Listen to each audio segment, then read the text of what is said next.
Olá, turma, tudo tranquilo com vocês? Eu espero que sim.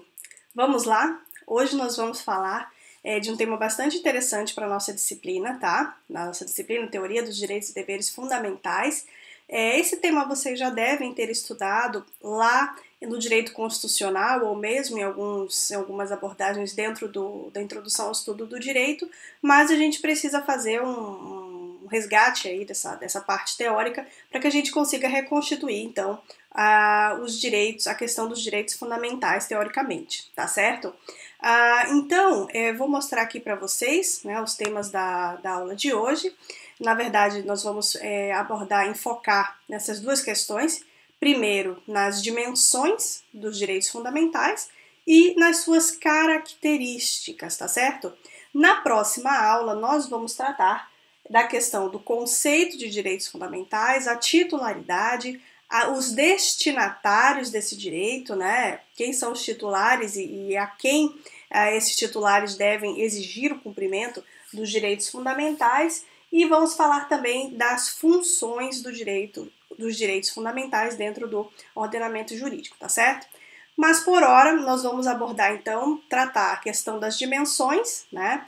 Primeira, segunda, terceira e quarta, e aí mostrar para vocês também que já existem construções acerca de uma quinta dimensão e de uma sexta dimensão também, e vamos falar das principais características desses direitos fundamentais, tá? Que eu coloquei aqui como universalidade, inalienabilidade, historicidade e vedação do retrocesso. Dependendo do autor, essas características elas vão variar um pouquinho, tá? Podem aparecer mais características, outras, né, elas podem aparecer com outros nomes. Aqui na questão da inalienabilidade, vocês vão perceber que existem uma série de consequências dessa inalienabilidade, né, não apenas para a questão de alienação ou não dos direitos, vai haver outras implicações que vocês vão já perceber, tá certo? Assim que a gente chegar lá no nosso tema.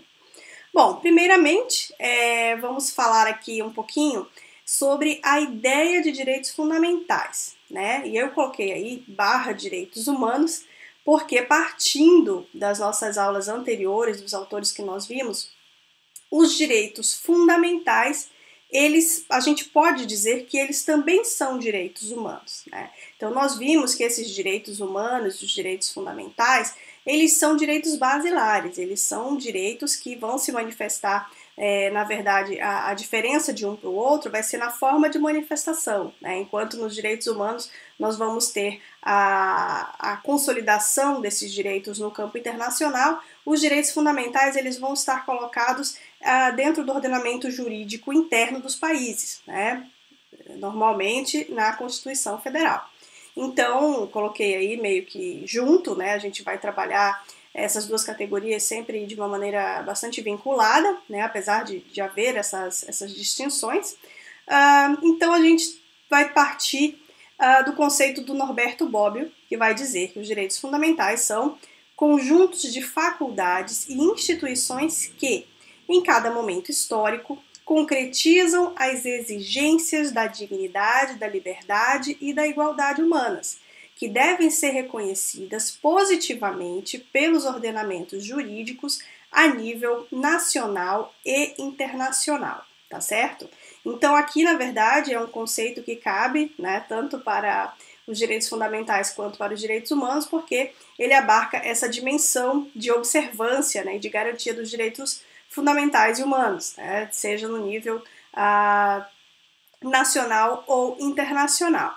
E aí, como vocês observam, né, esse conceito ele também vai focar na questão histórica, né, que vai definir quais vão ser as exigências de liberdade, de dignidade, de igualdade humanas que precisam ser reconhecidas e positivadas nesses ordenamentos jurídicos, tá certo? Então, as características, vocês vão ver, elas vão estar bastante refletidas, elas são reflexos desse conceito, né, no fim das contas. E aí, como vocês devem ter estudado lá no direito constitucional também, nós temos a colocação desses direitos fundamentais, desses direitos humanos, através, primeiramente, né, isso apareceu na literatura, sob a denominação de gerações. E atualmente se defende que o melhor termo para falar dessas gerações, na verdade, não é geração, e sim dimensão. Por quê?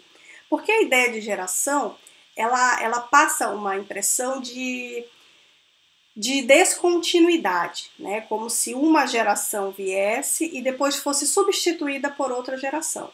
E a ideia de trabalhar os direitos fundamentais, ela não parte dessa superação, né, de modelos, vamos dizer assim, ou de valores que a gente preconiza em cada momento histórico, mas sim de sobreposição, de adição, né? Então, essas dimensões, na verdade, elas vêm agregando, elas não vêm para substituir. Então, quando a gente fala em direitos fundamentais de primeira geração, de segunda geração, de terceira geração, alguns autores vão dizer então que é melhor que a gente fale primeira dimensão, segunda dimensão, terceira dimensão e por aí vai, né? Para evitar essa ideia de superação e a gente conseguir trabalhar melhor com a ideia mesmo de adição, né? De que uma dimensão vem para complementar a outra e não para excluir, tá certo? Então, vocês já devem, claro, ter visto, né, falar sobre isso. Nós temos aí a primeira dimensão, então até eu lembro que na faculdade, os professores, na época que eu estudei, né, já faz um tempinho, gente, sempre vinculavam aquele lema, né, das revoluções burguesas, da Revolução Francesa, né? Liberdade, igualdade, fraternidade. Então, os direitos de primeira dimensão seriam aqueles mais voltados à liberdade, os de segunda dimensão seriam voltados à igualdade e os de terceira à fraternidade. A gente pode até fazer essa associação, tá? Mas não se prendam a ela, porque essas questões também vão aparecer nas próximas dimensões que vêm sendo discutidas aí pela literatura, tá certo? Então, no que se refere à primeira dimensão, nós temos um enfoque aí nas liberdades negativas clássicas. Por quê? Porque, como a gente fala em primeira dimensão, nós estamos falando daqueles primeiros direitos fundamentais que foram pensados a partir das revoluções burguesas, né, que lutavam contra o absolutismo, contra aquele poder despótico, né, que não observava direitos mínimos dos cidadãos, e sim apenas lhes cobravam deveres o tempo todo, né? Então as revoluções burguesas, elas vêm para solicitar maior liberdade do cidadão. Então, a primeira categoria de direitos observada é a categoria das liberdades negativas clássicas, que significa o quê? Que o Estado não vai agir ou vai se abster de comprometer os direitos dos cidadãos, né? Então, devido ao processo legal, né? Por exemplo, para você ser preso, né? Você precisa, antes do estabelecimento desses direitos fundamentais, das revoluções, etc., isso era completamente arbitrário, né? Aquela coisa do cortem as cabeças e acabou. E aqui a gente observa, então, que há um enfoque nesses direitos voltados à questão da liberdade, né? Principalmente, quais são os exemplos chaves dessa primeira dimensão? Direito à vida, né, que não poderia então ser ceifada pelo Estado sem que houvesse a observância dos direitos, né, da pessoa. A questão da liberdade, né, então não seria retirada das pessoas, dos cidadãos, as liberdades, a sua liberdade, né, de ir e vir, e do direito à propriedade.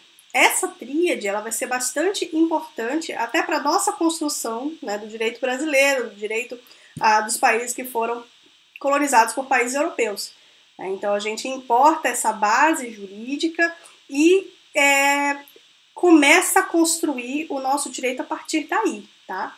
É por isso que a gente tem e existem até vários autores que vão criticar que a gente não deveria partir dessa ideia tão individual, já que a gente tem um país tão plural e que, com toda a questão histórica das coletividades, que a gente poderia ter partido do coletivo, mas essa foi a história, né, jurídica brasileira e a história jurídica da maioria dos países que foram colonizados. Então nós importamos isso aí e começamos a construir o nosso direito sempre com esse olhar para fora, né, com esse olhar do colonizador. Então, o que vocês precisam focar aqui? Liberdades negativas clássicas, né? O Estado, então, vai se abster de comprometer os direitos dos cidadãos, né? E os exemplos: direito à vida, liberdade e à propriedade. Daí nós temos, então, os direitos de segunda dimensão, que daí vai se tratar mais das liberdades positivas, tá? Então, o que é a liberdade positiva? Então, a partir dessa segunda dimensão, o Estado não somente vai ter que se abster de comprometer os direitos dos cidadãos, mas ele também vai ter que atuar para garanti-los, né? E aí, nessa segunda dimensão, por isso que a gente fala direitos à igualdade, né? Primeiro liberdade, segundo igualdade. Por quê? Porque eles vão exigir essa atuação do Estado através de políticas públicas para melhorar a vida das pessoas, para igualar, para trazer uma situação de igualdade ou para promover essa igualdade, tá certo? Então aqui nós vamos ter esse enfoque nas políticas públicas, principalmente no que se refere aos direitos sociais, né? Então, se vocês derem uma lidinha lá no caput da nossa Constituição Federal, do artigo 6º, vocês vão ver quais são os direitos sociais que o Brasil considera, né? E aí, lá vai estar uma série de questões em que a gente pode citar aqui direito à saúde, educação, habitação, assistência social, previdência social e etc. São direitos que buscam promover a igualdade na população, tá certo?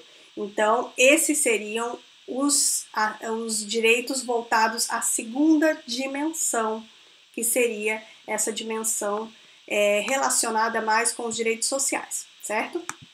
E aí nós temos também os direitos de terceira dimensão, que concretizam princípios de solidariedade, né, de fraternidade, que buscam proteger os direitos de titularidade coletiva e difusa, porque, como vocês observaram, né, os primeiros direitos que foram tutelados foram os direitos relacionados à vida, liberdade e propriedade. Por quê? Adivinha? O que nasceu junto com as revoluções burguesas? O que veio? Veio o modo de produção capitalista. Então, para garantir a existência desse modo de produção capitalista, eu precisava garantir a propriedade, precisava garantir primeiro o direito individual. Mas, né, já pensando lá na frente, depois de passar pela garantir os individuais, garantir as liberdades do cidadão também de exigir políticas públicas mínimas, então se começa a pensar aqui em direitos de natureza transindividual, indivisíveis, direitos que cabem a todos, indistintamente, né? Direitos que não são passíveis de ser dados a uma única pessoa, mas sim a uma coletividade. Então, quando a gente fala em proteção de direitos de titularidade difusa ou coletiva, né? Não sei se vocês já estudaram isso em outra disciplina, mas o que é o coletivo e o que é o difuso? O coletivo, o direito coletivo, é aquele que eu consigo determinar quem são os destinatários, tá? Então, quando eu falo, por exemplo, em direito dos trabalhadores, né, uma convenção sindical, por exemplo, normas estabelecidas para uma determinada categoria de trabalhador, eu estou falando de direito coletivo, porque eu consigo delimitar quem são os titulares, né? Então, não vai servir para aquelas normas, não vão ser aplicáveis para profissionais de outras áreas, mas sim para aqueles, né, que são determinados ali na norma. Os direitos de natureza difusa, eu não consigo dizer quem são os titulares, porque todos são os titulares. Exemplo, direito ao meio ambiente, que a nossa Constituição Federal chama de direito ao meio ambiente ecologicamente equilibrado. Isso aí é uma outra discussão, né? Mas a professora que gosta de pesquisar de direito ambiental já explica para vocês que isso é uma invenção jurídica nossa, porque não existe meio ambiente ecologicamente equilibrado se o ser humano está nele, né? Infelizmente, a gente não consegue. Para ter um meio ambiente ecologicamente equilibrado, a produção tinha que ser igual ao consumo, igual à decomposição do material que foi produzido. E isso, quando o ser humano entra, é impossível, né? Saudoso professor Osório Fonseca, lá na Amazônia me ensinou isso. Mas a gente chama na nossa Constituição de direito ao meio ambiente ecologicamente equilibrado. Na verdade, poderia ser meio ambiente saudável, né? Ficaria mais adequado, mais possível também. Mas enfim, o direito ao meio ambiente é um exemplo clássico de direito de natureza transindividual e indivisível, porque é um direito que é dado a todos e exigível de todos. Então, se vocês forem observar lá no artigo 225, e aí nós temos, porque muita gente fala assim, tem muito direito, mas pouco dever. Então, se a gente for, se vocês abrirem o artigo 225 da Constituição Federal, vocês vão perceber que o caput do artigo vai dizer o quê? Vai dizer que, né, é dever do Estado e de toda a coletividade garantir o meio ambiente ecologicamente equilibrado. Então não é só o dever do Estado, é dever de toda a coletividade. E toda a coletividade tem que trabalhar no sentido de garantir essas dimensões de direitos, tá certo? Especialmente dessa terceira dimensão. Além da questão ambiental, nós temos também o direito ao progresso, né, que é algo também bastante, digamos assim, subjetivo, né, então que pode trazer alguma confusão aí, mas a gente precisa pensar todos esses direitos do ponto de vista integral, né? Então, se eu falo, por exemplo, que existe um direito ao progresso, mas eu também reconheço o direito à autodeterminação dos povos, o que é a autodeterminação dos povos? Trocando em miúdos e falando aqui de maneira bem simplificada, a autodeterminação dos povos significa que os povos têm o poder de dizer o que eles querem para si, né? Qual é o modelo de vida que querem seguir sem que o Estado ou outras pessoas interfiram nisso. Tá? É um direito bastante aclamado para povos indígenas, para comunidades tradicionais, para que tenham o direito de viver da forma como eles acreditam que devem viver, né? Então nada mais é do que liberdade, né? As pessoas falam muito de liberdade, mas esquecem que isso também é liberdade, respeitar o jeito de viver do outro, né?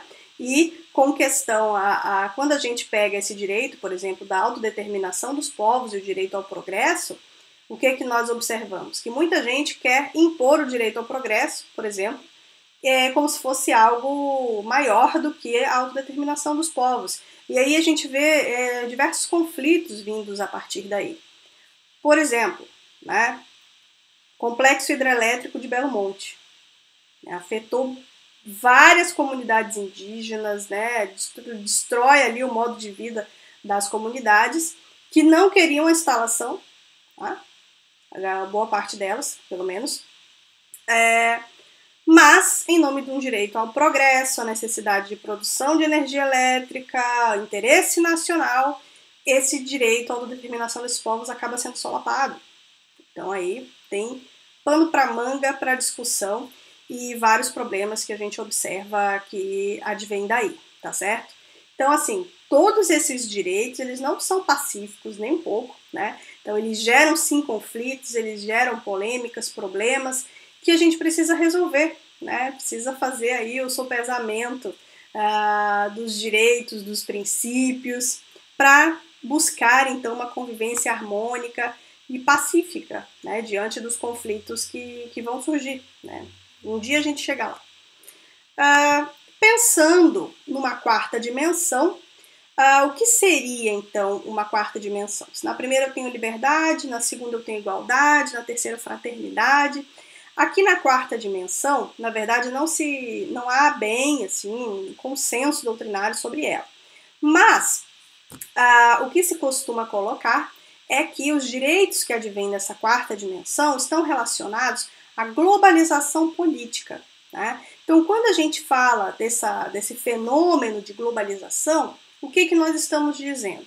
Que as influências de determinadas culturas, tá? E aí, notadamente, nós temos a influência da cultura ocidental, que vem como que se impondo, né, diante de outras, trazendo modelos civilizatórios, trazendo modelos econômicos, modelos de produção, e esses modelos, então, eles vão entrando, né, e se espraiando nos países, nesse fenômeno de globalização política.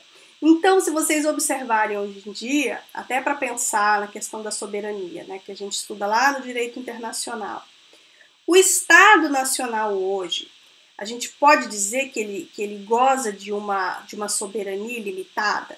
Não, né? Porque dependendo do caso, ele precisa se submeter também a outras instâncias, a acordos internacionais, a tratados internacionais, a entidades internacionais. Então, hoje em dia, até a FIFA manda nas políticas públicas que um país vai desenvolver, né? Então, para você ter uma Copa do Mundo, você precisa assinar embaixo ali a cartilha neoliberal, você precisa se comprometer a criar políticas públicas, inclusive tributárias, né, para garantir que as normas e as determinações da FIFA vão ser observadas, né? Então você tem todas essas instâncias internacionais que vão ditar, vão determinar o que o país vai adotar de política pública ou não, né? Então, nós temos esses fenômenos que advêm dessa globalização política e que trazem a necessidade de repensar alguns conceitos básicos, né, tais como o direito à democracia, o direito aos pluralismos, né, e aqui a gente traz a questão do pluralismo jurídico, né, que o Estado não é o único detentor das normas, né, as normas, né, que regem a sociedade no sentido geral, né, não saem apenas do Estado, né. Então, lá na questão de pluralismo jurídico, nós temos, por exemplo, as normas praticadas por povos indígenas, por comunidades tradicionais, que não são normas estatais, mas que existem, né, vigem, vigoram. O pluralismo religioso, né, então quando a gente fala de globalização, nós estamos, isso também inclui a globalização de religiões, de culturas, né, e a convivência que acaba se impondo, a convivência numa sociedade multicultural, numa sociedade onde várias culturas se encontram, onde várias religiões se encontram, e muitas vezes isso causa conflitos, né? Então, quando a gente observa os conflitos com a religião islâmica, por exemplo, nos países europeus, quando a gente observa mesmo no Brasil, né, as religiões cristãs com relação às religiões de matriz africana, que também muitas vezes são cristãs também, mas tem outras vertentes, né? A gente observa que esse pluralismo ele ainda causa muitos conflitos. E quando a gente preconiza a construção de direitos que atendam, né, esse viés de democratização, que também passa pelo pluralismo jurídico, religioso e cultural, nós estamos então falando de uma nova categoria, de um novo olhar para os direitos fundamentais, tá certo? A partir dessa necessidade de promover a tolerância, de promover a convivência pacífica, né, entre os diferentes direitos, religiões, culturas e etc. Tá certo? E aí nós temos também discussões aí, né, temos ensaios sobre a questão da quinta e sexta dimensão de direitos humanos. Tá? Então, são dimensões que todas acabam sendo voltadas para o futuro.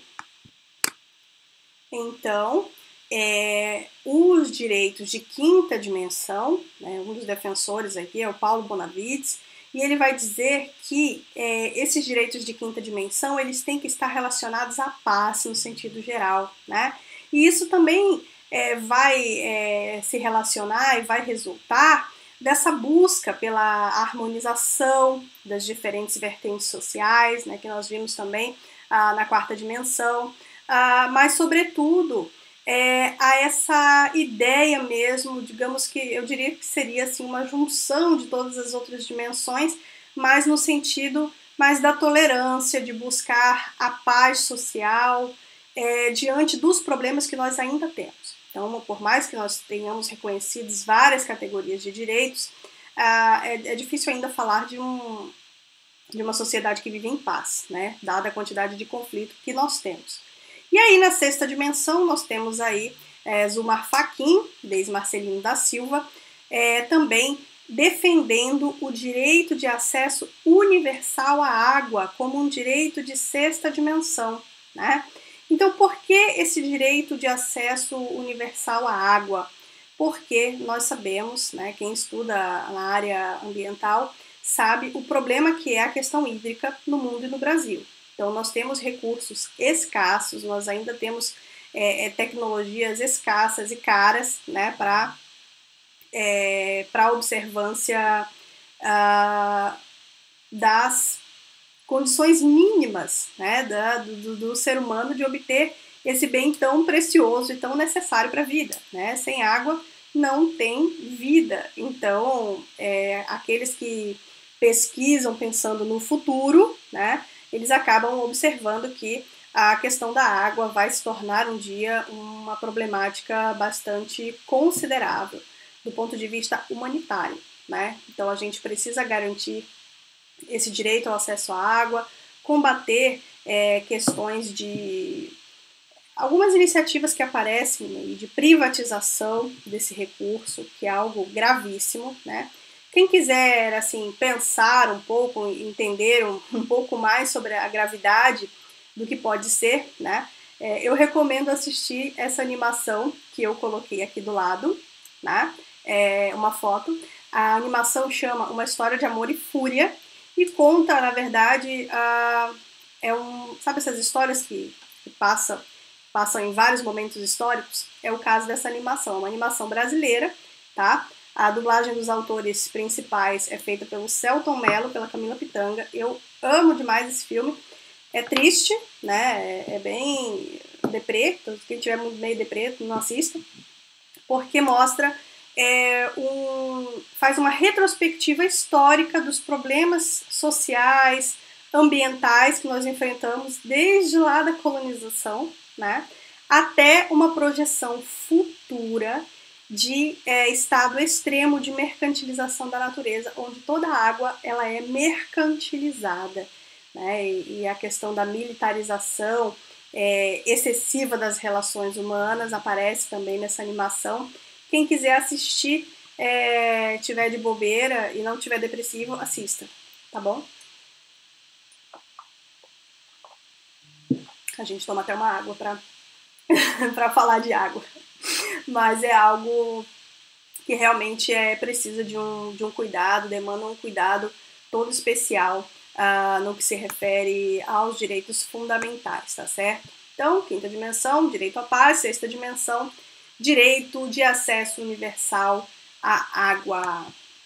E aí vamos falar um pouquinho também das características dos direitos fundamentais, na verdade relembrar, porque como eu disse é um assunto também que isso vocês já devem ter visto em outras disciplinas, tá? Mas quando a gente fala de universalidade dos direitos fundamentais, né, trouxe aqui uma citação do Diógenes Júnior, tem um texto bastante legal dele. Eu não recomendo assim textos aleatórios de internet, mas esse texto é bem bacana, tá lá no âmbito jurídico, no site do âmbito jurídico, em que ele faz um resumo bem interessante dessas características, tá? Então ele vai falar da universalidade. Os direitos fundamentais são conduzidos, faltou um S, pela dignidade da pessoa humana, tendo como sujeitos ativos todos os indivíduos, independente da raça, credo, nacionalidade, convicção política, a coletividade jurídica em geral, podendo pleiteá-los em qualquer foro nacional ou internacional. Então, isso que significa a universalidade. E os direitos são, então, pertencentes a todos indistintamente, tá certo? Eles fazem parte da ideia de dignidade da pessoa humana que tem que alcançar todos os indivíduos. Por isso, então, a característica da universalidade. Quando a gente fala em inalienabilidade e irrenunciabilidade, né, nós estamos falando que esses direitos eles não são passíveis de negociação de nenhum tipo, né? Você não pode renunciar aos seus direitos fundamentais, tá? Você não pode vender os seus direitos fundamentais, né? Então, o Diógenes Júnior vai dizer que por não possuírem conteúdo econômico patrimonial, são intransferíveis, inegociáveis e indisponíveis, estando fora do comércio, limitando o princípio da autonomia privada, tá? Então, aquela questão de que você negocia o que você quiser no contrato, não é bem assim, né? Então, lá no direito contratual, vocês vão perceber que tudo pode ser objeto de contrato, contanto que não seja contrário à lei. E se a lei coloca os direitos fundamentais como inalienáveis e irrenunciáveis, né, você não pode colocar isso no contrato. Então, antigamente, né, você via muito por aí, pelo menos lá na minha cidade, né, eu sou de Manaus, Amazonas, você via muito, você ouvia falar, né, de pessoas, de patrões que faziam seus funcionários assinarem um papel dizendo que renunciariam aos direitos trabalhistas e que nada poderiam exigir em sede de justiça, né? Qual a validade disso? Nenhuma, né? É só para meter o medo nas pessoas, né? Esses lugares mais longínquos ainda tem muitas aquelas relações de coronelismo, né? De medo, como se você estivesse ali sob o jugo de um capataz, né? Mas perante o ordenamento jurídico, esse tipo de documento não tem nenhum valor, tá? Porque os direitos trabalhistas, eles são inalienáveis, irrenunciáveis, tá certo? Então, essa característica, ela vai perseguir, então, vai ser inerente aos direitos fundamentais. Outra característica que também aparece lá no conceito de direitos fundamentais é a historicidade, tá certo? Então, que eu trago aqui uma citação do Bobbio, em que ele diz: os direitos do homem, leia-se do ser humano, né, por mais fundamentais que sejam, são direitos históricos, ou seja, nascidos em certas circunstâncias, caracterizadas por lutas em defesa de novas liberdades contra velhos poderes e nascidos de modo gradual, não todos de uma vez, e nem de uma vez por todas. Tá? O que parece fundamental numa época histórica e numa determinada civilização não é fundamental em outras épocas ou em outras culturas, certo? Então, quando a gente fala de historicidade, nós estamos falando e ressaltando esse caráter de lutas históricas, né, dos problemas históricos vividos em cada momento, que resultaram, então, na observância e no reconhecimento de certos direitos. Então, quando eu coloco aqui uma foto da colonização, o que nós temos aí? O encontro de mundos diferentes que ocasionou um genocídio para os povos indígenas, que persiste até hoje, né? Um genocídio, um etnocídio que barbariza, né? Que nos mostra o quão bárbara a humanidade pode ser, assim como fatos históricos que costumam ser mais lembrados, né? Como, por exemplo, a questão da Segunda Guerra Mundial, que foi feito com os judeus, né? Então, o que foi feito com os povos africanos, tudo isso ocorreu em momentos históricos distintos, resultaram, então, em lutas, né, desses povos pela defesa de suas próprias liberdades contra esses poderes, né, que eram postos, nascidos, então, de forma gradual, né, por meio da luta, da espada, do canhão, e assim foram construídos os direitos, né? Então, esse viés da historicidade, ele é fundamental para a gente compreender, por isso que eu faço questão de, nas primeiras aulas, falar bastante de história, né, recomendar filmes para que vocês assistam e possam ter essa dimensão, tá certo? Então, mais um motivo para vocês assistirem Uma História de Amor e Fúria, que faz esse resgate histórico, tá certo? Ainda no que se refere às características dos direitos fundamentais, essa aqui é a última que eu vou abordar com vocês, mas se vocês procurarem na doutrina, na literatura, vocês vão encontrar muitas outras também, tá? Mas aqui eu trouxe as principais. E então a última seria Eita, meu Deus do céu, tá, vou até tomar uma água aqui, peraí. A vedação do retrocesso, certo? Então, o princípio da redação do retrocesso constitui uma característica dos direitos fundamentais, que trata, então, da aquisição dos direitos, de que a aquisição dos direitos fundamentais, na verdade, não pode ser objeto de retrocesso. Ou seja, uma vez estabelecidos os direitos fundamentais, não se admite o retrocesso, ou seja, a anulação desse reconhecimento, né? Ou a sua limitação ou diminuição, porque senão não faz sentido você estabelecer direitos fundamentais se depois você for retirá-los e suprimi-los, né? Então, na verdade, é aquela coisa, né? Para quem já ouviu falar na Simone de Beauvoir, que ela foi uma autora bastante importante e que trabalha com questão de feminismo, por exemplo. Ela diz que, uma das coisas, né? Ela diz que os direitos das mulheres, eles não são permanentes, né? É preciso ficar vigilantes para que esses direitos não sejam paulatinamente retirados, ou solapados, ou dificultados, ou inviabilizados, né? Então a gente precisa estar vigilante com relação aos direitos para que não haja, então, retrocesso e a gente volte a níveis medievais de inobservância dos direitos mais fundamentais das pessoas e dos cidadãos, tá certo? Bom, por hoje era isso que eu gostaria de conversar com vocês. Até a próxima. Tchau, tchau.